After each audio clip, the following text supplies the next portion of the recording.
Hello students, कैसे हैं आप सभी। Good morning to all. Stay home and be safe. So students, हमारा क्लास 6 का चैप्टर नंबर 1 मूविंग और नंबर चल रहा था, जिसका हमने एक्सरसाइज नंबर 1.3 का क्वेश्चन नंबर 4 तक कंप्लीट कर दिया था लास्ट क्लास में। आज हम क्वेश्चन नंबर 5 करने जा रहे हैं। ठीक है, अब ध्यान से देखिएगा 5 में करना क्या है। If 45 kg 450 gram of sugar be equally distributed, ये कह रहे हैं अगर 45 किलो केजी और 450 ग्राम शुगर है, चीनी शुगर है, उसको अगर इक्वली यानी बराबर डिस्ट्रीब्यूटेड यानी बांटना, इक्वली बांटा जाए अमंग इसमें 15% 15 लोगों में, तो how much will get each मतलब होता है हर एक, गेट यानी प्राप्त होना, तो हर एक को कितना प्राप्त होगा, कितनी शुगर प्राप्त होगी। तो देखो इसको करने के तरीके बहुत सारे हैं कि यहाँ पर डिवाइड किए कह रहे हैं कि डिस्ट्रीब्यूट का मतलब होता है बांटना है, बांटने का जहाँ शब्द आ जाए वहाँ पे क्या करना पड़ता है, डिवाइड के लिए हम इसको और इसको ऊपर नीचे लिख सकते हैं अपॉन में, और पॉइंट टू पॉइंट दे करके काट सकते हैं, लेकिन उसमें आपको थोड़ी दिक्कत आएगी समझने में कि इसका आंसर कैसा है। इसलिए सबसे आसान तरीका मैं बता रहा हूँ कि हमें 45 kg और 450 ग्राम शुगर बांटनी है, तो सिंपली डिवाइड करना है, इसका मतलब बांटना है। तो अपन जो शुरू से सीखते आ रहे हैं सिंपल वाला डिवाइड, ठीक है, हमें इसको इससे डिवाइड कर देना है, कहने का मतलब। तो आप डिवाइड के फॉर्मेट में ले लीजिए सीधा।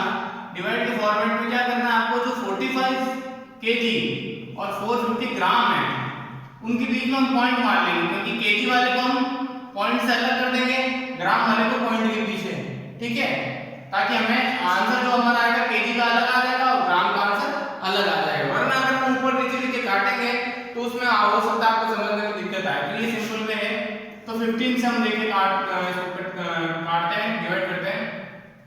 तो 15 लोगों में बांटना है, इसलिए 15 से डिवाइड कर रहा हूं मैं। 15 से 45 जाता है 3 टाइम, तो 15 3 जा 45, ठीक है।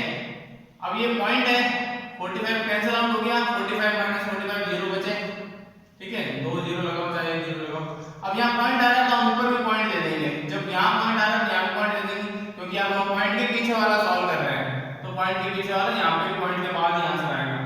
अब जब ये जीरो हुआ तो पहले हम क्या करते हैं, डिवाइड में एक एक नंबर करके उतारते हैं, दोनों एक साथ नहीं उतार सकते हैं, एक एक करके उतारते हैं, वैसे उतारेंगे। 4 उतारा हमने, तो 4 तो 15 मीटर में आता नहीं, तो एक बार हम जीरो बोलेंगे, 15 जीरो जा जीरो, इसीलिए ये जीरो समझ में नहीं आएगा। अगर हम डायरेक्टली काटेंगे तो उस समय हम क्या करेंगे, ऊपर नीचे लेके 45 को काट देते हैं, तो 45 तो 3 से कट जाएगा, तो यहाँ पे जीरो नहीं आएगा, 3 आएगा। इसीलिए मैं इस डिवाइड के फॉर्मेट में करा रहा हूँ, ताकि आपको पता चले ये जीरो कैसा है। तो 15 जीरो से जीरो। अब जब हम इसको माइनस करेंगे 4 बचेगा, 4 में से 0 में 4, अब ये 5 उतरेगा, तो वापस देखिए अभी हमने 45 काटा था 3 टाइम, तो 15 3 जा 45, ठीक है, 45 से 45 है 0। अब एक जीरो बचा है, चाहे आप इसको नीचे उतारो, फिर जीरो की टेबल बोलो, 15 की टेबल 0 बार बोलो, या फिर आप इस जीरो को डायरेक्टली यहाँ पीछे लगा सकते हैं, क्योंकि अभी तो हमारे यहाँ तक सॉल्व हुआ, एक जीरो बच रहा है ना, तो इस जीरो को भी हम एक बार बोलेंगे 15 जीरो जा, तो यहाँ जीरो आएगा, तो इस जीरो को हम डायरेक्ट लिख सकते हैं यहाँ। अब देखो ये जो आंसर आया हमारा 3.030, पॉइंट के आगे वाला क्या था, केजी था, पॉइंट के पीछे वाला ग्राम था, तो हम आंसर कैसे लिखेंगे, हमारा आंसर आ रहा है 3 kg, एंड जो पीछे वाला क्या बचा, पीछे वाला 030 यानी 30 है, 3 kg एंड 30 ग्राम, ये आपका आंसर है। तो हमने पॉइंट के आगे वाला केजी माना और पॉइंट के पीछे वाला ग्राम, तो इस तरह से यहाँ पे हमारा 3 आ जाएगा, आप 300 लिख देते गलती से, इसलिए ये सही आसान तरीका है। 3 kg एंड 30 ग्राम आपका आंसर है। चलिए इस टाइप से आपको क्वेश्चन नंबर 5 करना था, मैंने जो बता दिया। क्वेश्चन नंबर 6 हम करेंगे, पहले आप ये नोट डाउन कर लीजिए सीडब्ल्यू के अंदर क्लासबुक में आपका, उसके बाद हम आगे बढ़ते हैं।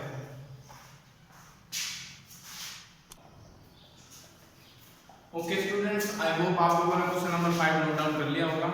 अब हम क्वेश्चन नंबर 6 करने जा रहे हैं, ठीक है, ये भी आपका सीडब्ल्यू रहेगा। और क्वेश्चन नंबर 5 और 6 की तरह से मैं आपको होमवर्क के लिए 2 क्वेश्चन दूंगा इसी टाइप के अपने मन से, ठीक है। देखिए question number 6, in an election, यानी एक इलेक्शन में द विनिंग कैंडिडेट गॉट, जो जीतने वाला कैंडिडेट था उसको कितने वोट मिले, 7,26,249 वोट, इतने उसको वोट मिले। हिज नियरेस्ट राइवल गॉट, जो उसके नजदीकी जो कैंडिडेट था, जो सेकंड नंबर पे था, जो जीतने वाला था, उसको कितने मिले? उसको मिले 5,26,351 वोट्स। एंड थर्ड कैंडिडेट, जो तीसरा कैंडिडेट था, जो तीसरा नंबर पे था गॉड, उसको कितने मिले? 45,460 वोट्स। उसको 45,460 वोट्स मिले। ये तीनों के वोट है। 2,285 वोट्स वर डिक्लेयर्ड इनवैलिड। और इतने वोट डिक्लेयर कर दिए, क्या डिक्लेयर कर दिए? इनवैलिड, यानी इनवैलिड घोषित कर दिए, गलत। तो लेकिन ये वोट का काउंट ये भी होगा, ठीक है। What was the total number of votes polled in the that constituency, मतलब कि कुल मिला के कितने वोट पड़े, मतलब तीनों के और जो इनवैलिड हुए इन चारों को हमें ऐड करना है, तब हमारे पास टोटल आ जाएगा। यानी मतलब इसमें एडिशन करना हमने। तो आप वन बाय वन सबको एक दूसरे के नीचे लिख दीजिए। 7,26,249, सेकंड का क्या था? 5,26,351, ठीक है। और तीसरे का था 45,460। देखो ये लास्ट वाले नंबर से मिलना चाहिए, मैच होना चाहिए आपका लास्ट डिजिट। ये नहीं कि आप आगे से लिखना शुरू कर रहे हो तो इस 5 के नीचे 4 लिख रहे हो, तो आंसर सही नहीं आएगा।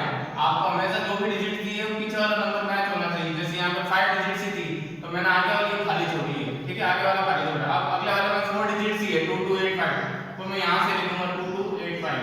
लास्ट डिजिट से मैच करना है, आगे वाले में 2 खाली छोड़ दूंगा। अब इन सबको ऐड करेंगे हम।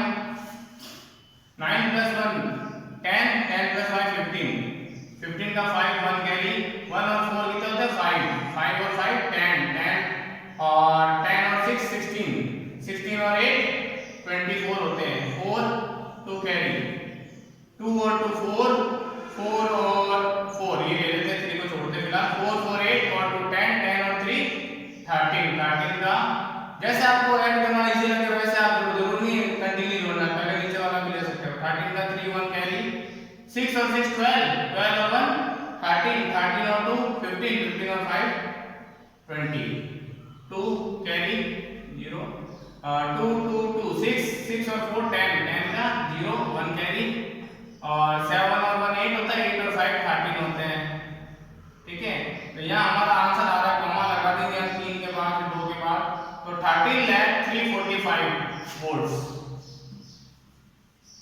ये हमारा फाइनल आंसर है, ठीक है। तो स्टूडेंट्स इस टाइप से हमें इन सबको टोटल करना था, हमारा आंसर मिल चुका है। तो ये जो 5 और 6 मैंने क्वेश्चन कराया है आपका क्लास वर्क है, और इसी टाइप के मैं आपको 2 होमवर्क के लिए दूंगा, 5 और 6 या 1 2 नंबर डाल देना, और मैं उनकी नंबर बदल दूंगा, डिजिट्स बदल दूंगा, ठीक है। सेम क्वेश्चन थोड़ी मिलेगा, लैंग्वेज सेम मिलेगी पर डिजिट्स में बदल दूंगा, फिर आपको सॉल्व करके देखना है, ठीक है। उसके बाद आप मुझे आंसर भेज सकते हैं, या फिर बाद में जब स्कूल खुलेगी हम चेक कर लेंगे, ठीक है। आप भी अपने आप ट्राई करिएगा।